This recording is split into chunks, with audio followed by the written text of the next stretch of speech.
말씀을 우리 다 같이 한 목소리로 함께 읽도록 하겠습니다. 태초에 하나님이 천지를 창조하시니라. 아멘. 자, 오늘부터 우리 창세기를 말씀을 강의하려고 합니다. 여러분, 창세기를 모르면 여러분 우린 성경을 안다고 할 수가 없어요. 창세기라는 것은 굉장히 우리에게 중요합니다. 이 창세기를, 기독교라는 것을 알기 위해서는 여러분 이 창세기라는 말씀, 창세기를 알아야 돼요. 왜냐하면 창세기 속에 모든 것이 다 있기 때문이에요. 죄의 기원이 어디에 있었는지, 그 죄를 어떻게 우리가 해결함으로 구원을 얻을 수 있는지, 그러니까 사람이 어떻게 태어난 것이, 하나님이 사람을 만드신 목적이 무엇인지, 그죠? 이 모든 것, 민족이 어떻게 만들어지고 나라가 어떻게 형성되어지고, 이 모든 것들이 다 이 창세기 속에 있습니다. 이 기원이에요. 그러니까 이걸 모르고 나서, 이걸 모르고 기독교를 안다는 건 어불성설입니다. 그러니까 여러분들이 이 창세기를 잘 공부하실 필요가 있습니다. 자, 우리가 이제 창세기는 성경책 제일 첫 번째 나오는 책이잖아요. 그죠? 성경이 66권의 책으로 각 개별된 성경으로 기록되어져 있는데, 이 66권의 책 중에 제일 첫 번째 나온 창세기, 그냥 우연히 배치한 게 아닙니다. 다 이유가 있고 목적이 있기 때문에 성령께서 그렇게 배열을 하신 거거든요. 그래서 창세기 제일 첫 번째, 이제 창세기 첫 번째 권인 창세기를 들어가기 전에 우리가 성경 전체를 한번 쫙 나눠보자고요. 자, 성경이라는 것은 어떻게 나눠져 있죠? 두 개로 나눠지죠? 무엇과 무엇? 구약과 신약. 구약과 신약이라는 것으로 성경은 나눠집니다. 그래서 예수 그리스도를 기준해서 예수님이 오시기 전에 언약, 그래서 구약. 예수님이 오신 이후에 새로운 약속이라고 해서 신약. 그래서 신약과 구약으로 성경은 나눠집니다. 그렇죠? 그럼 구약은 또 어떻게 구성되어 있느냐? 구약은 세 분류로 나눠져요. 구약은 여러 권, 구약이 39권이지만 그 39권이 주제가 있어요. 첫 번째 주제는 역사서예요. 역사서. 히스토리에 대해서 말해주는 책들, 그것을 역사서라고 합니다. 그게 창세기부터 시작해가지고 에스더까지 17권 쭉 이어져 있죠. 창세기부터 쭉 17권이 역사서예요. 이건 히스토리에 관한 이야기입니다.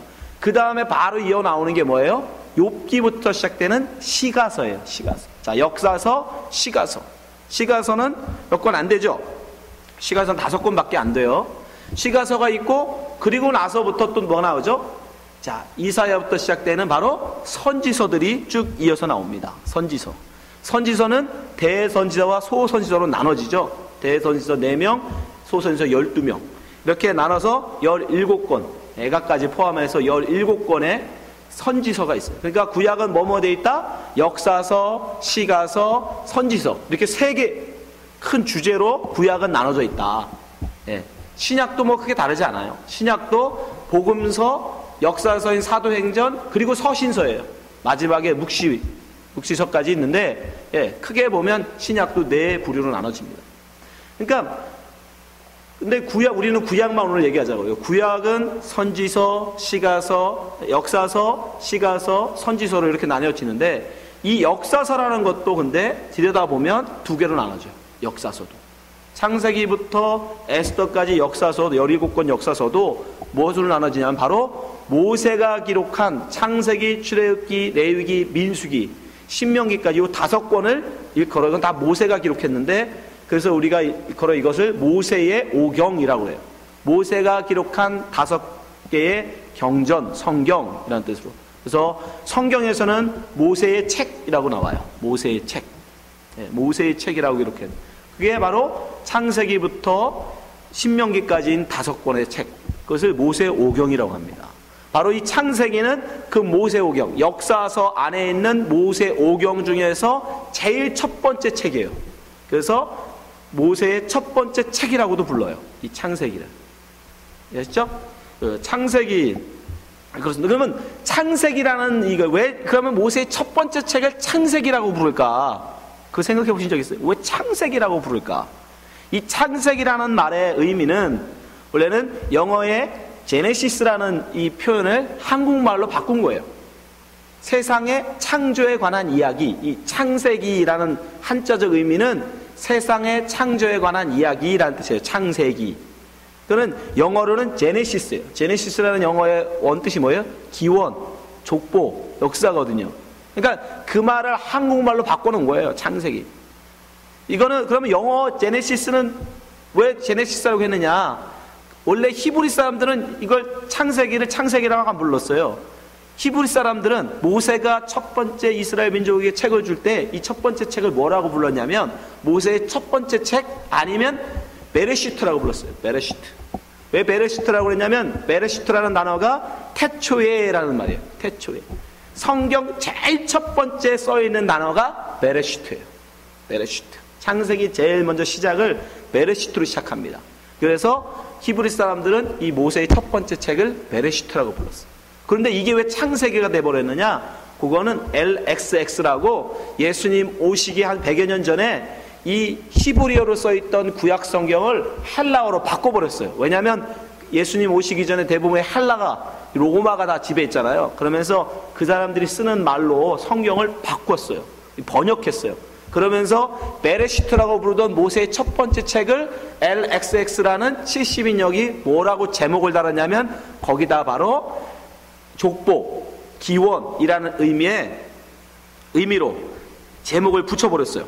그 헬라어로는 뭐라 그러면 게네세오스라고 불러요. 게네세오스. 헬라어로는 게네세오스. 그러니까 그 뜻이 바로 기원, 계보, 발생이라는 뜻. 그 사람들이 창세기, 베레시트라고 부르던 모세의 첫 번째 책을 처음으로 제목을 달아준 거예요. 성경의 제목을 달아준 거예요. 이해되시죠? 예. 그래서 게네세오스라고 부르던 이것을 영어 성경으로 번역하면서 그 사람들도 역시 베레시트라고 안 부르고 자기들도 그 발생, 기원, 이 주제에 맞는 이름을 지어준 거예요. 그래서 이제 창세기라는 이름이 만들어진 거예요. 네, 이해되시죠? 창세기. 근데 창세기라는 말 그 자체로 이것은 바로 세상 창조에 관한, 세상 기원에 관한 책입니다. 네. 그럼 이 창세기는 누가 썼느냐? 우리는 아까도 말했지만 이걸 뭐라고 본다? 모세의 오경의 첫 번째 책이라고 하는데, 그리고 모세가 기록했다라는 것에 대해서는 예수님 역시 증거해 주셨어요. 누가복음 24장 44절 보여주세요. 자, 이르시되 내가 너희와 함께 있을 때 너에게 말한 바 곧 모세의 율법과 선지자의 글과 시편에 나를 가리켜 기록된 모든 것이 이루어져야 하리라 한 말이 이것이니라. 자, 여기서 뭐가 나왔어요? 모세의 율법, 선지자의 글, 시편. 이게 뭐죠? 아까 말씀드린 구약 성경이잖아요. 구약 성경의 구성이 뭐라고 그랬어요? 역사서, 시편, 시가서, 그 다음에 선지자들의 글. 그러니까 지금 예수님께서 지금 역사서라고 우리가 부르는 그 역사서를 모세의 율법이라고 부르고 계신 거예요. 모세의 율법. 이 율법이라는 단어는 책이라는 말로 번역할 수 있어요. 그러니까 모세의 책, 그 뭐예요? 역사서죠. 그러니까 예수님께서 벌써 이 창세기, 출애굽기, 레위기, 민수기, 신명기, 모세의 오경을 모세가 기록한 모세의 율법, 모세의 책이라고 부르고 계신다고요. 그러니까 뭐 예수님이 거기에 대해서 말씀하시니까 저자에 대해서는 의심할 여지가 없는 거예요. 창세기는 모세가 기록했다. 그럼 왜 저자가 중요하냐? 저자를 알아야 저작 시기를 알기 때문입니다. 그렇죠? 저자를 알아야 언제 쓰여졌는지를 안단 말이에요. 그러면 모세가 기록됐다는 게 확실하면 모세가 창세기를 언제 썼느냐? 두말할 것도 없죠. 출애굽해서 모세가 죽기 전까지 썼겠죠. 그 40년 사이에, 광야 40년 사이에 썼겠죠. 그 출애굽을 언제로 보냐면 보통 예수님이 오시기 전 1446년경으로 봐요. 15세기, BC 15세기. 예수님이 오시기 1500년 경쯤에 출애굽이 있었고, 그리고 40년 광야 생활을 하고 모세가 느보산에서 죽은 것이 1406년경으로 추측합니다. 그러니까 그 사이에 쓰여졌다고 보는 거예요. 1446년에서 1406년 사이에 이 창세기가 기록됐다. 그럼 왜 모세는 이 창세기를 기록했을까? 왜 기록했을까? 우리가 뭐 거창하게 뭐 하나님이 우리에게 말씀하신 기원을 알려주기 위해서 죄의 근원이나 이런 모든 걸 알려주기 위해서 썼다? 예, 그렇게도 볼 수 있지만 그건 결과론적인 거고, 당장 모세에게 있어서 모세가 창세기를 쓸 수밖에 없었던 절박한 이유는 바로 이스라엘 민족이, 출애굽한 이스라엘 민족이 민족 정신이 다 사라져 버렸기 때문에. 왜냐하면 400년 동안 애굽에서 노예 생활을 하면서 이 사람들은 이스라엘 민족이라는 그 민족적 정신이 다 없어졌어요. 그렇잖아요. 400년을 노예 생활을 했으니까. 에? 우리는 정말 이렇게 하찮은 민족이구나. 그런 생각이 있었을 거 아닙니까? 노예로 살았으니까, 나라도 없는 그런 삶을 살았으니까. 근데 모세가 이들에게 아니야, 니들은 하나님이 태초부터 택하셔서 너희들을 이끌어 가시는 하나님의 선민, 너희들은 하나님이 택하신 하나님의 선민이다. 그걸 그들에게 알려주기 위해서, 깨우쳐주기 위해서. 너희들은 이 천하 만물 하나님이 지으신 그 태초부터 작정하시고 준비하셔서 택하신 하나님의 백성이다. 너희도 그거 잊지 마라. 그리고 그들의 민족적 혼을 깨우기 위해서, 하나님의 선민이라는 그 민족적 정신, 그것을 일깨워주기 위해서 모세가 창세기를 기록한 겁니다. 그래서 창세기의 시작이 태초부터 시작하는 거예요. 시간의 시작부터 하나님이 너희들을 어떻게 이끌어 왔는지를 그들에게 설명해 주기 위해서. 그러면 창세기는 어떻게 되냐? 여러분, 창세기는 굉장히 보기보다 분량은 많습니다. 1장부터 50장이나 되는 굉장히 많은 분량이지만, 그러나 창세기 구조는 아주 간단한 구조로 되어 있어요. 창세기 구조는. 왜냐하면 창세기는 둘로 딱 나눠져요. 둘로. 어디로 기준하냐면 1장부터 11장까지 원역사라고 그래요. 모든 인류의 역사예요. 1장부터 11장은. 12장에 나가면 바로 아브라함이 등장합니다. 아브라함부터 50장까지, 12장부터 50장까지가 바로 이스라엘의 역사예요. 이 족장의 역사라고 해요. 족장. 그래서 아담부터 시작되는 1장, 아담부터 시작해서 11장에 노아의 홍수까지 이어지는 원역사. 그 속에 하나님께서 우리에게 가르쳐주셔야 하는 모든 게 다 있죠. 죄의 근원이 어디에 있는지, 그죠? 인간이 왜 타락하게 되는지, 그 타락 말미암아 어떤 심판이 우리에게 임하는지, 그러니까 우리는 심판 속에서 어떻게 구원을 얻을 수 있는지, 하나님의 그 섭리, 모든 구원의 역사, 이런 모든 것들이 1장부터 11장 속에 함축되어 있어요. 여러분, 이 하나님의 창조는 결국 뭐냐면 창조부터 결국 심판까지잖아요. 그죠? 이 역사라는 게 결국 뭡니까? 하나님의 이 창조 역사라는 게 하나님의 시작이 있고 결국에 가면 하나님의 심판으로 끝나죠. 그죠? 이게 창세기 1장부터 11장 속에 딱 들어가 있어요. 미리 보여주시는 거예요, 우리한테. 성경에서 하나님 우리에게 계속 보여주는 것 중에 하나가 뭐냐면, 표현, 그 기법 중에 하나가 뭐냐면 점층적으로 우리에게 설명해 주시는 방법이에요. 처음에는 아주 작게 조그만한 걸로 보여주시다가 조금 더 구체적이고 자세하게, 그 다음에 좀 더 구체적이고 자세하게, 점점점 조금씩 명확하게 그 설명이 드러나져요. 그러니까 1장부터 11장까지는 뭘 우리에게 보여주고 계시냐면, 인류가 이 사람이 어떻게 시작돼서 어떻게 나중에 끝나게 되는지를 미리 한번 보여주세요, 우리한테. 그리고 다시 이제 12장부터 아브라함이라는 사람을 다시 지점으로 해서 이제 하나님의 백성을 어떻게 이끌어 나중에 완성하시고 마지막에 끝내시는지, 그것이 12장부터 시작되는 거예요. 그러니까 창세기는 1장부터 11장까지, 그리고 12장부터 50장까지 두 글로 나눠져 있다. 여러분이 그걸 알고 계시면 돼요. 근데 그 1장부터 11장 사이에는 바로 모든 인류, 이거는 유대인뿐 아니라 우리까지 포함된 겁니다. 우리의 조상들까지 다 포함된 거예요. 그 모든 인류, 사람들의 모든 기원에 관한 기록이 1장부터 11장 속에 있다. 그리고 12장부터는 족장들 중심으로, 창세기는요 인물 중심으로 이어져요. 그죠? 뭐 아담부터 시작해서 노아까지 가고, 그 다음에 아브라함, 이삭, 야곱, 요셉으로 쭉 이어져요. 이 사람 중심으로 이어져 가요. 이 족장들만 알면 창세기는 끝납니다.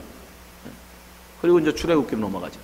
그러니까 여러분들이 창세기의 분량은 많지만 여러분 그렇게 걱정하실 건 없어요. 왜냐하면 굉장히 심플하니까, 창세기가. 자, 그래서 오늘부터 우리가 창세기를 볼 텐데 1장부터 11장은 굉장히 중요합니다. 근데 한 가지 조심할 건 뭐냐면 1장부터 11장은 굉장히 어렵습니다. 이게 하나님의 그 모든 기원에 관한 설명이기 때문에 우리가 미처 다 이해할 수 없는 그런 것까지도 있어요. 그러니까 우리가 우리의 능력을 다해서, 우리의 온 힘을 다해서 한번 조금씩 알아가 보자고요. 자, 오늘은 첫 번째 1장 1절입니다. 태초에 하나님이 천지를 창조하시니라. 여러분 이 구절은 한번 애우고 계실 거예요. 애워두세요. 이 말씀은 애우시는 게 좋습니다. 자, 이 말씀 한 구절 속에도 굉장히 많은 심오한 진리가 담겨 있습니다. 그래서 네 가지만 한번 살펴볼 때, 첫 번째, 이 말씀은 바로 하나님이 계시다라는 것으로 시작된다는 거예요. 선전제라고 합니다. 이걸 선전제. 여러분, 기독교는 하나님이 계시다 안 계시다를 누구하고 토론하고 증명하고 이게 증거하는 그런 데가 아니에요. 기독교라는 것은 뭐냐? 하나님이 계시다부터 시작하는 거예요. 하나님은 계시다. 네. 하나님의 계시다라는 믿음이 없이는 성경을 읽을 수가 없는 거, 시작할 수가 없는 거 아예. 왜? 첫 번째 구절이 아예 하나님은 계신 걸로 시작하니까. 하나님이 천지를 창조하시고 이미 하나님은 계시는 거예요. 신이 존재하냐 존재하지 않느냐 그런 사람은, 그런 회의에 있는 사람은 성경을, 창세기를 열 필요가 없어요. 읽을 필요가 없어요. 왜? 창세기 1장 1절이 성경 제일 첫 부분이 뭐냐면 하나님이 계시다예요. 그러니까 신이 있냐 없냐, 우리가 죽으면 천국 가냐 안 가냐, 죽으면 저 세상에 있냐 없냐, 이런 걸 의심하고 이런 거에서 생각지 않은 사람은 죽어, 이 세상밖에 없지 뭐 죽으면 무슨 저 세상이 있어, 이런 사람은 여러분 성경을 읽을 수가 없다는 얘기예요. 네. 성경, 기독교는 거기서부터 시작합니다. 하나님은 계시다. 그게 바로 태초에 하나님이 천지를 창조하시니라. 하나님이 계셨다. 그 하나님이 천지를 만드셨다. 그거예요. 그 하나님이 어떻게 계셨느냐, 하나님은 그럼 누구로부터 났느냐, 그런 건 여러분 믿음의 문제인 거예요. 증명할 수도 없고 따져서 우리가 알 수도 없는 거예요. 그러니까 그냥 이 말씀은, 모세는 그렇게 시작해. 하나님은 계신, 하나님은 계시다. 그 하나님이 이제 천지를 만드시갔음을 내가 너에게 설명해 주마. 네, 이 구절 속에 바로 그거를 갖고 있는 거예요. 근데 지금은 이 말씀조차, 이 1절조차, 창세기 1장 1절조차 시작하지 못하는 사람이 세상에 너무 많아요. 그죠? 왜? 뭐 과학물질 문명이 발달해가지고 뭐 진화론이니 어쩌니 이런 것들로 계속 우리의 창조론을 공격하잖아요. 그죠? 무슨 하나님이 계시냐, 어떻게 세상이 만들어지냐, 창조되어지냐, 진화되어진 거지. 예. 여러분, 그런 소리에, 그런 말에 넘어가실 필요 없어요. 우리는 이 말씀을 믿는 거예요. 하나님이 천지를 창조하셨다. 예? 성경이 그렇게 시작하고 있고 증거하기에 나는 이걸 진리로 믿고 받아들이는 거예요. 과학적 논리로 따지고 여러분 진화론 가지고 실갱이하지 마세요. 지금 진화론은 한 200년 정도 돼가는데 스스로 모순에 빠져서 무너져가고 있어요. 여러분들이 굳이 뭐 창조가 맞다고 막 안 싸우셔도 돼요. 예. 자기들 스스로 모순에 빠져서 무너집니다. 그러니까 괜히 그런 거에 여러분들이 열불 내실 거 없어요. 그냥 우리는 말씀하신 대로 믿는 거예요. 태초에 하나님이 계시고 그 하나님이 천지를 만들어 가셨다는 거예요. 진화가 아니고 창조임을. 세상 모든 과학자들이 진화가 맞다고 아무리 여러분 해도 우리는 아니, 성경이 창조라고 했으니까 창조가 맞아. 그리고 하면 되는 거예요. 예. 왜 과학자들의 말에 여러분 권위를 둬야 합니까, 여러분? 예. 그런 것에 여러분 넘어가지 마십시오.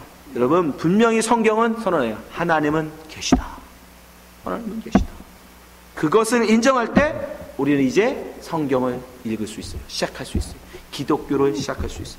두 번째, 이 말 속에 무엇이 있습니까? 바로 하나님이 천지를 만드셨다. 천지 만물은 하나님의 창조로 되어졌다라는 거예요. 근데 여기서 우리가 조심해야 될 건 천지라는 단어예요. 천지. 한자로는 우리가 쓰는 한국말 한자에서 왔잖아요. 이 한자로는 이거밖에 설명할 방법이 없어요. 그냥 하늘천 땅지, 하늘과 땅. 그러나 영어는 원어적으로는 좀 더 영어가 원어에 가깝게 번역했는데 영어로는 보면은 heavens and the earth예요. 여러분 heaven이라는 영어는 복수형이 있습니까 없습니까? 원래 복수를 쓰면 안 돼요. heavens는 틀린 말이에요. 문법적으로. 왜냐하면 하늘이라는 것은 단수로 씁니다. 영어로. 그러나 원어에 보면 heavens라고 나와요. 복수로 나와요. 하늘들이라고 나와요. 정확하게 번역하면 태초에 하나님이 하늘들을 만드시고 땅을 만드셨다예요. 땅도 정확하게 말하면 이 그라운드 땅이 아니에요. 뭐예요? earth예요. 지구. 우리가 굳이 번역하면 지구라는 거예요. 예. 근데 그것도 사실 완벽하게 그 하나님 만드신 천지라는 단어를 설명할 수는 없어요. 네. 일단은 하늘이라는 게 뭐냐? 하늘들. 왜 하늘들이라는 표현을 할까? 하늘들을 만드셨다 할 때 고린도후서 12장 2절 보세요. 내가 그리스도 안에 있는 한 사람을 아노니, 바울 자신이에요. 14년 전에 그가 셋째 하늘에 이끌려. 몇째 하늘? 셋째 하늘, 세 번째 하늘이 있다라는 거예요.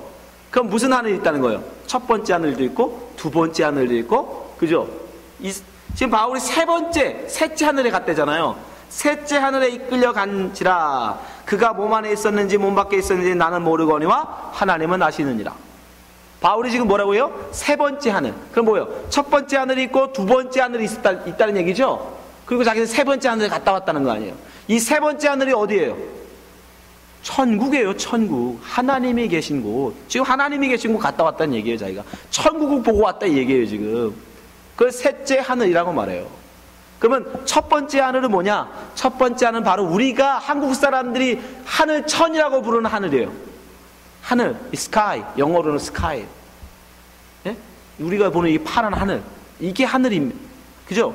이게 첫 번째 하늘이에요. 근데 성경에서 두 번째 하늘은 우주예요. 우주.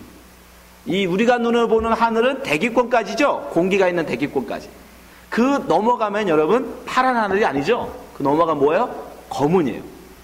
검은 하늘. 그러니까 두 번째 하늘은 우리로 굳이 표현하자면, 우리가 가진 말로 표현하자면 우주를 얘기하는 거예요. 우주.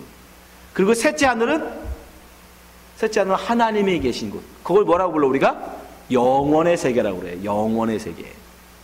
그래서 여기서 천지를 만드셨다라는 말의 정확한 의미는 하나님이 계시는 영적 세계인 영원과, 그리고 우리가 눈으로 볼 수 있고 만질 수 있고 느낄 수 있는 이 물질 세계, 첫 번째 하늘과 두 번째 하늘에 속하여져 있는 물질 세계, 이 우주 만물, 이걸 땅이라고 여기서 번역한 거예요.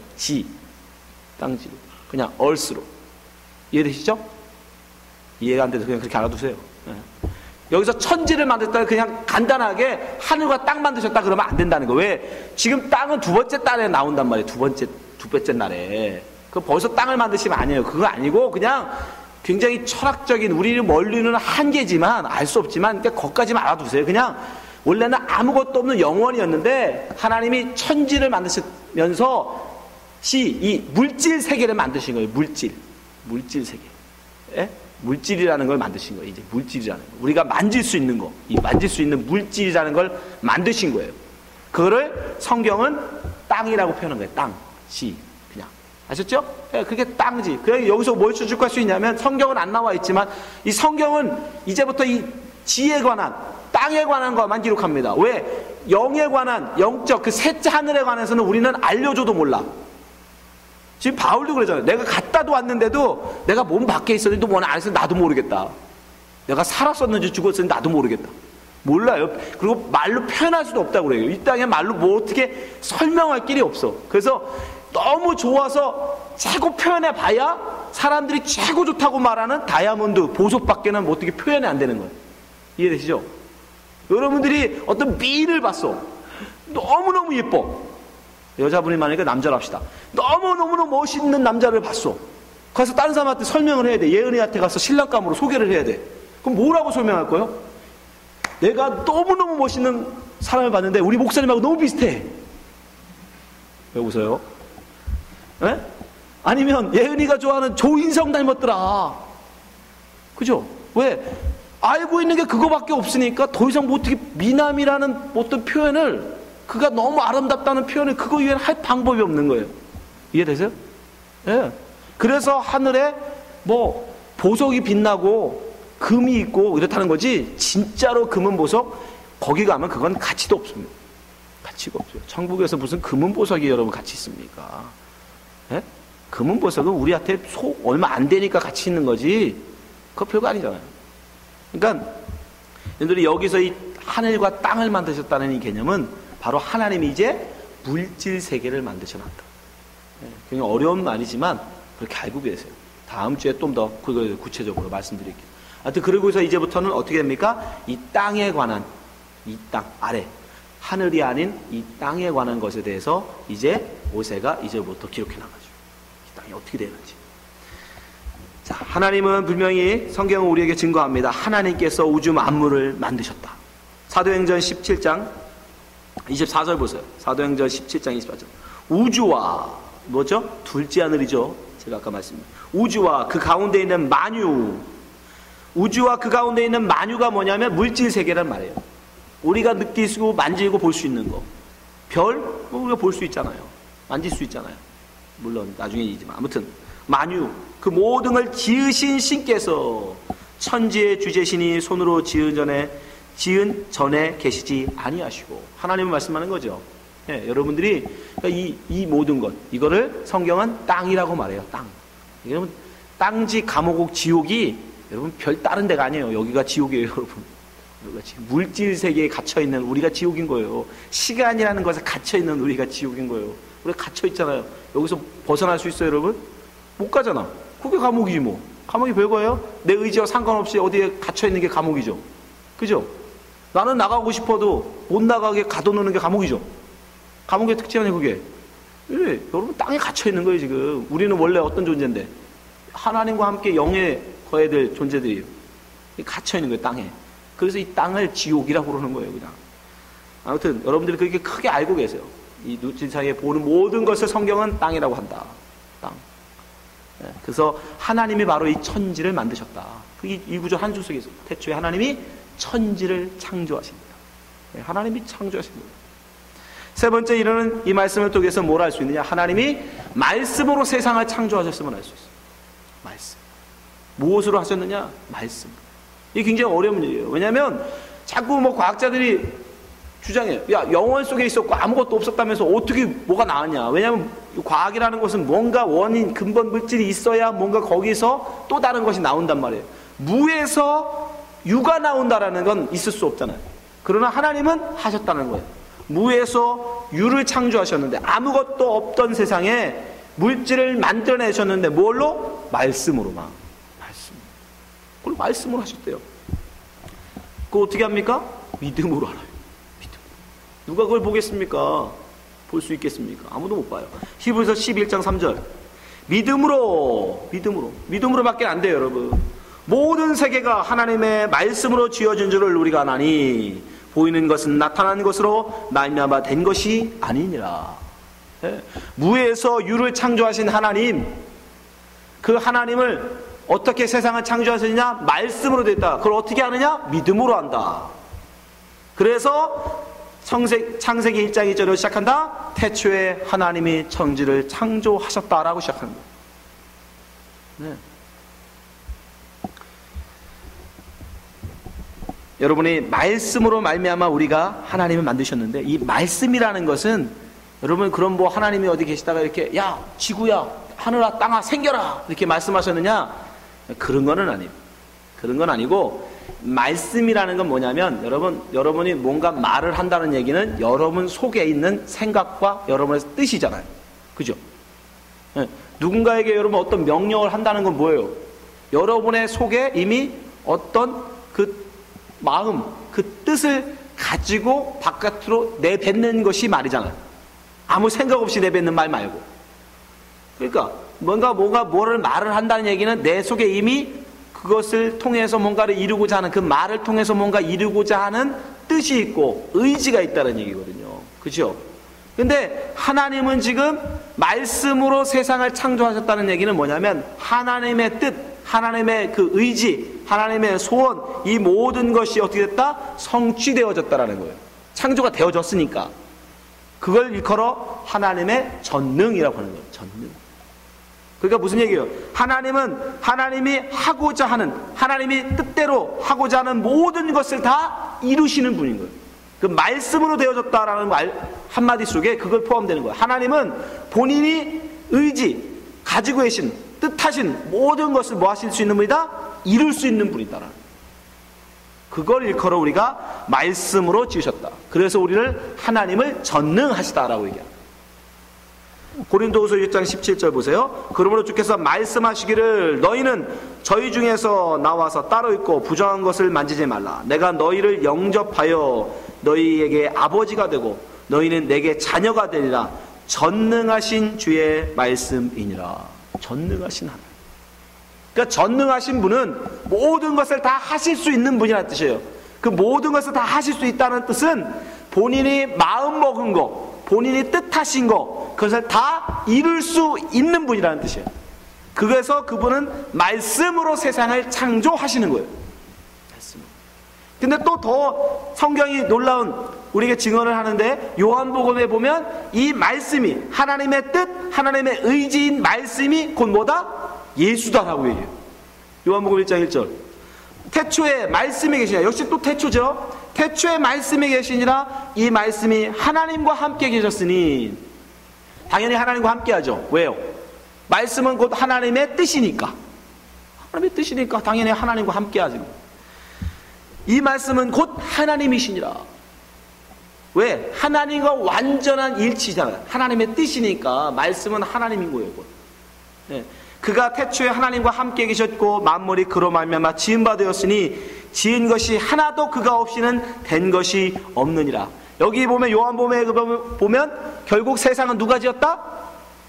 하나님의 뜻, 하나님의 말씀을 조차 그분의 말씀에 순종하여 예수 그리스도가 지으신 거예요. 요한복음에 의하면. 네.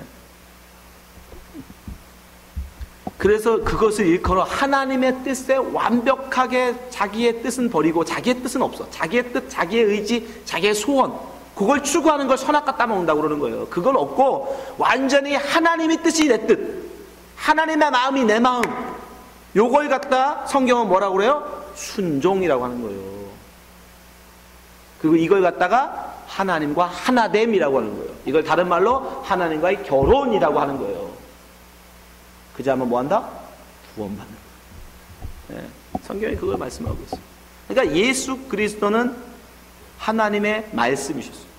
그래서 예수 그리스도가 이 세상을 창조해 나가시는데, 그 창조 때에 이미 뭐다? 하나님의 백성들도 구원하시기로 예정 작정하신다라는 거예요. 요한복음 17장 5절. 아버지여, 창세전에 나오죠. 세상을 짓기 전에 내가 아버지와 함께 가졌던 영화로서, 예, 영원의 존재는 영화로운 존재들입니다. 영원에 있는 존재들, 시간을 벗어난, 이 시간이라는 물질 세계에서 벗어난 존재들은 영화로운 존재라고 해요. 우리가 표현할 때 영화로운. 예. 지금 아버지와 함께 나를 영화롭게 하옵소서. 이거 예수님이 돌아가시기 전에 드리신 중보기도거든요. 요한복음 17장에서 이제 예수님 마지막으로의 기도에 나온 표현인데, 그 말씀하고 계십니다. 이제 돌아가시기 전에 다시 영화의 자리로, 영원으로 돌아가시기 전에 이제 그 제자들을 향해서 기도하시는 장면인데, 그 제자들, 하나님의 백성들을 언제 택하셨다? 창세 전에.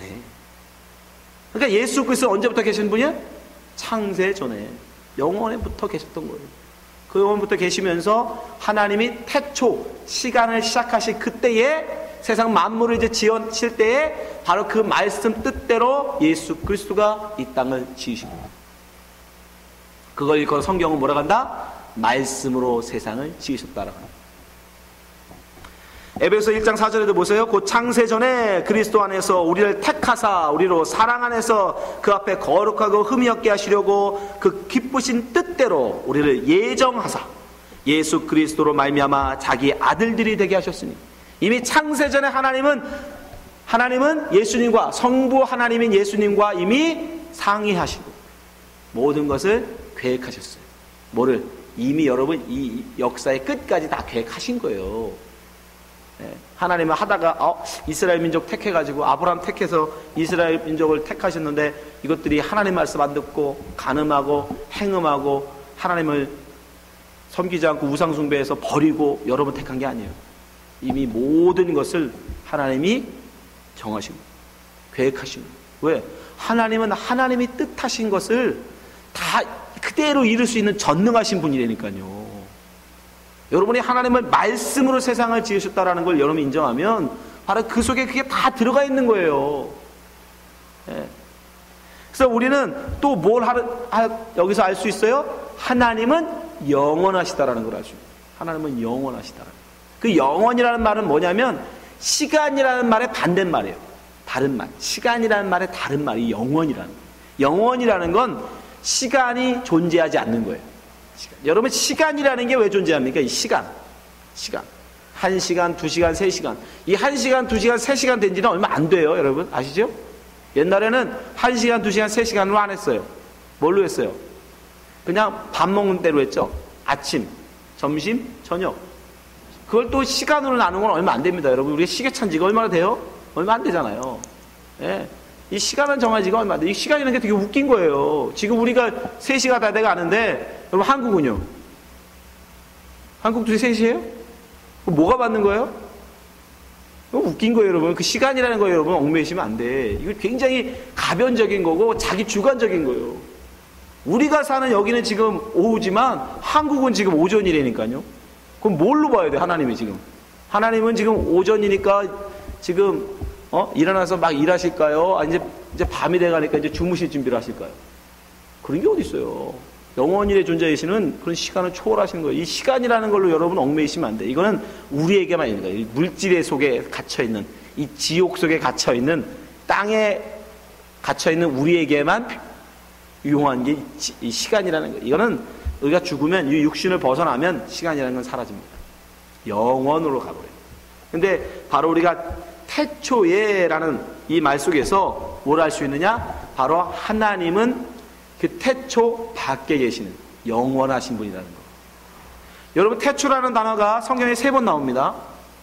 그죠? 우리가 읽은 본문 창세기 1장 1절에 한번 나오고요. 그죠? 태초에 하나님이 천지를 창조하는.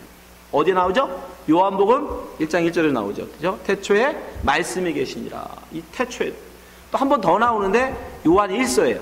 요한 1서 1장 1절 보세요. 태초부터 있는 생명의 말씀에 관하여는 우리가 들은 바여 눈으로 본 바여 주목하고 우리 손으로 만진 바라. 여기서 태초, 요한복음과 요한 1서의 태초는 창세기의 태초하고는 조금 달라요. 창세기에서의 태초라는 것은 무슨 의미냐면 영원의 시간 흐름 중에 한 시점, 이제 시간을 막 시작하는 그 태초예요. 시간의 시작인 그 태초, 창세기의 태초는. 그러나 요한복음과 요한 1서에서의 태초라는 단어는 이 시간의 시작하기 이전의 영원, 그걸 일컬는 거예요. 왜? 그거를 일컬는 말이 없어. 그냥 그 태초 전에, 태초부터, 그러니까 영원부터라는 말. 그러니까 요한복음과 요한 1서의 태초라는 말은 영원이라는 말로 바꾸면 딱 맞아요. 영원. 보세요. 태초에 말씀이 계시니라. 영원부터 말씀이 계시니라. 맞죠? 요한 1서 마찬가지죠. 태초부터 있는 생명의 말씀, 영원부터 있는 생명의 말씀. 딱 맞잖아요. 근데 창세기는 아니에요. 창세기의 태초는 그렇게 번역하면 안 돼. 영원에 하나님이 천지를 창조하시느냐? 말이 안 되잖아요. 뭐예요? 시작. 그러니까 창세기의 태초라는 말은 시간의 시작이라는 의미예요. 그래서 시간의 시작. 그러니까 정확하게 여러분이 이해하기 쉽게 의역하면 하나님이 천지를 창조하심으로 시간이 시작되었다. 이해되시죠? 창세기 1장 1절 태초는 그런 뜻이에요. 하나님이 천지를 창조하심으로 시간이 시작되었다. 네. 그런 의미의 태초예요. 그러니까 우리는 하나님이 천지를 창조하심으로 시간이 시작되었다라는 말 속에서 뭘 알 수 있어요? 아, 하나님은 시간 밖에 계시는 분이구나. 그죠? 그걸 일컬어 뭐라고 한다? 영원. 그래서 하나님은 영원하시다 하는 거예요. 그냥 괜히 하나님은 영원하시다 그러는 게 아니라 하나님은 만살, 천살, 만살까지 사시나 보다 이게 아니고 하나님은 시간 밖에 계시다라는 뜻이에요. 네, 그걸 어떻게 하느냐? 바로 이 말씀 때문에 태초에 하나님이 천지를 만드셨다는 말씀 속에서 우리는 하나님은 시간 밖에 계셨다가 시간이라는 것을 만드셔서 천지를 만드셔서 시간을 시작하신 분이구나. 그러니 그 시간을 끝내시는 분도 하나님이시겠구나. 그리고 우리가 시간이 끝나면, 우리 각자 개인의 시간이 끝나면, 그걸 뭐라 그래요? 죽는다고 그러죠. 각자의 시간이 끝나면 하나님이 계신 영원으로 가는 거구나. 그걸 알 수 있는 거예요. 이 말씀 속에 그러니까 얼마나 심오한 진리가 말씀들이 숨어 있는지 몰라요. 태초에 하나님이 천지를 창조하신 말씀. 근데 하나님이 왜 천지를 창조하셨을까요, 여러분? 왜 천지를 창조하셨을까? 성경에 나옵니다. 이사야서 43장 7절. 무릇 내 이름으로 일컫는 자 곧 내가 내 영광을 위하여 창조한 자를. 하나님이 창조. 오게 하라. 그들을 내가 지었고 만들었느니라. 왜 창조하셨대요? 내가 내 영광을 위하여. 여러분, 천지 창조는 하나님의 영광을 위하여 지으신 거예요. 여러분을 위해서가 아니라 하나님의 영광을 위하여. 그래서 그 하나님의 영광을 위하여 지어진 자들은 뭐 하래요? 찬송하라잖아요. 하나님께 영광 돌리라고. 43장 21절, 이 백성은 내가 나를 위하여 지었나니 나의 찬송을 부르게 하려 함이니라. 아멘. 하나님이 왜 영원에 계시다가 갑자기 세상 물질 태초 시간을 시작하시고 천지를 만드셨을까? 그것은 바로 하나님을 찬송하게. 그래서 만물, 천지 만물은 다 하나님을 찬송하게 돼 있어요. 하나님의 영광 돌리게 돼 있어요. 네. 근데 인간만 그 하나님의 우리에게 부어하신 영광 돌리는 것을 가로채서 자기의 영광으로 드러내려고 하는 거죠. 그래서 바울 사도는 우리에게 뭐라고 얘기합니까? 먹든지 마시든지 무엇을 하든지 하나님의 영광을 위해서 하라고. 네. 그게 왜? 창조의 목적이기 때문에. 고린도전서 10장 31절, 그런즉 너희가 먹든지 마시든지 무엇을 하든지 다 하나님의 영광을 위하여 하라. 그럼 어떻게 하는 게 하나님의 영광을 하는 거냐? 32절, 유대인이나 헬렉이나 하나님의 교회나 거치는 자가 되지 말고. 그러면 거치면 하나님의 영광이 안 된다는 거죠. 그걸 거치지 말라잖아요.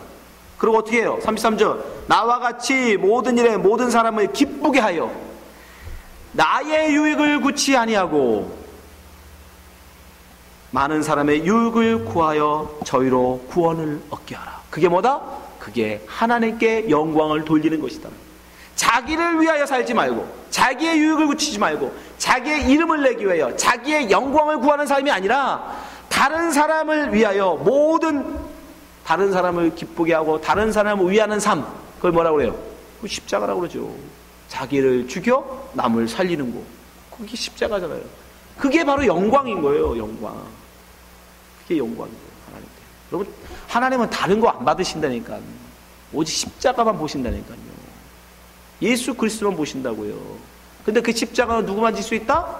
예수만 질 수 있어요. 여러분이 예수님과 여러분의 뜻이 완벽하게 100% 하나 될 때, 여러분의 뜻, 여러분의 의지는 다 사라져버리고 예수 그리스도의 뜻이 내 뜻이 되어졌을 때, 그러니까 다른 말로 완전히 예수님한테 순종할 수 있을 때, 예수님께 완전히 내가 하나 되어졌을 때, 예수님께 내가 신부가 되어졌을 때, 우리는 어떻게 한다? 예수 그리스도의 십자가를 지신 자가 되는 거예요. 그런 전까지는 절대 우리는 남을 위해서 나를 죽일 수 있는 존재가 아니에요. 무슨 수로 우리가 남을 위해서 다른 사람을 죽여서 나를 살지, 나 살자고 다른 사람을 짓밟지, 어떻게 다른 사람 살자고 나를 죽입니까? 절대 그런 일 없죠. 오직 누구만? 예수만 하실 수 있어요. 그건. 그래서 우리가 예수를 붙들어야 되는 거예요. 왜? 그 길 아니면 구원 얻을 길이 없어. 그 길 아니면 하나님의 영광을 드러낼 방법이 없어. 근데 하나님의 영광을 드러내지 않으면 그건 뭐예요? 그건 하나님한테 멸망받을 일이거든. 왜? 하나님이 지으신 목적이 하나님의 영광을 위함인데 우리가 하나님의 영광을 드러내지 않으면 우리는 다 불타버리는 겁니다. 그래서 우리는 분명히 알고 계시대요. 우리는 나의 유익이 아니라 다른 이웃을 사랑하는 십자가를 지는 자. 그런데 내 의지로 못 진다. 오직 뭐로만? 예수 그리스도를 믿고 의지함으로만, 예수 그리스도가 나를 주장하실 때만 나는 죽어지고 예수 그리스도의 십자가가 우리에게서 들어진다. 그게 복음이에요. 그거 잘 기억하겠습니다. 그래서 요한계시록에 보면 요한은 우리에게 뭐라고 얘기합니까? 우리는 하나님을 위해서 지음받았기 때문에 하나님을 위하여 살라고 말합니다. 요한계시록 4장 11절, 우리 주 하나님이여 영광과 존귀와 능력을 받으시는 것이 합당하오니 주께서 만물을 지으신지라 만물이 주의 뜻대로 있었고 또 지으심을 받았나이다 하더라. 여러분, 하나님, 이 천지 만물, 천지를 지으신 하나님, 그 천지를 지으신 목적이 뭐다? 하나님의 영광을 드러내게 하기 위해서. 근데 그 하나님의 영광을 드러내는 건 뭐만? 인간만 하지 않아요. 사람만 그 하나님의 영광을 가로채어 내 것으로 삼아요. 내 것으로. 그것을 하나님이 어떻게 해 가시는지를 이제 창세기를 통해서 하나님이 보여주세요. 그렇게 자기 영광을 구하는 자, 하나님께 영광 드리려고 지음받은 존재가 자기의 영광을 구하고자 할 때 그들이 어떻게 되는지, 어떤 하나님의 심판이 임하는지, 그것을 이제 창세기가 우리에게 보여주게 됩니다. 여러분, 하나님 말씀을 통해서 여러분들을 정말 우리 자신을 돌아보시기 바랍니다. 창세기 1장 1절, 태초에 하나님이 천지를 창조하신. 여러분 정말 이 말씀을 믿으시기 바라요. 천지는 하나님 만드신 것입니다. 그렇다면 그 만드신 창조주의 뜻을 쫓아 우리는 살아야 되는 것이요. 그래서 그 뜻을 쫓아 우리는 하나님의 영광을 드러내는, 나의 유익을 구하는 게 아니라 하나님의 영광을 드러내는 그런 존재, 그것을 예수가 세상의 빛, 세상의 소금이라고 우리에게 말씀하시고, 여러분이 이 말씀 가슴에 새기시고, 아, 나는 하나님의 피조물이다. 창세전부터 예정하셔서 준비하신 하나님의 피조물이다. 그런 내가 어떻게 세상의 눈이 속여서, 이 세상 물질에 속아서, 예? 여러분 세상 것 구하고 삽니까? 여러분 그런 존재가 아니에요. 모세가 이스라엘 민족을 향해서 왜 썼다? 너희는 하나님의 손민이야. 너는 하나님이 지으신 자야. 여러분도 마찬가지예요. 우리도 교회잖아요. 하나님이 택하여 부름받은 여러분, 이 세상의 많은 사람들 중에 왜 여러분들을 부르셨을까요? 하나님의 영광 드러내라고. 네. 여러분 그 하나님의 부르신 그 부름에 온전히 순종하시면서 사시기 바랍니다. 기도하겠습니다. 하나님 아버지, 우리로 하여금 하나님의 귀한 말씀 듣게 해주심에 감사합니다. 우리가 하나님의 지음받은 자로서 하나님이 우리를 정말 창세전에 예정하시고 준비하셔서 부르셨는데, 그 하나님의 놀라우신 은혜, 그 사랑, 우리가 어찌다 말로 하겠습니까? 하나님, 그렇게 하나님의 거룩한 택함을 받은 우리가 어찌 이 세상에 속아서 이 세상만을 바라보며 살겠습니까? 이제 우리의 눈을 들어 하늘을 바라보며 하나님께 영광 돌리며 살아가는 주의 백성 되게 하여 주시옵소서. 예수님 이름으로 기도합니다.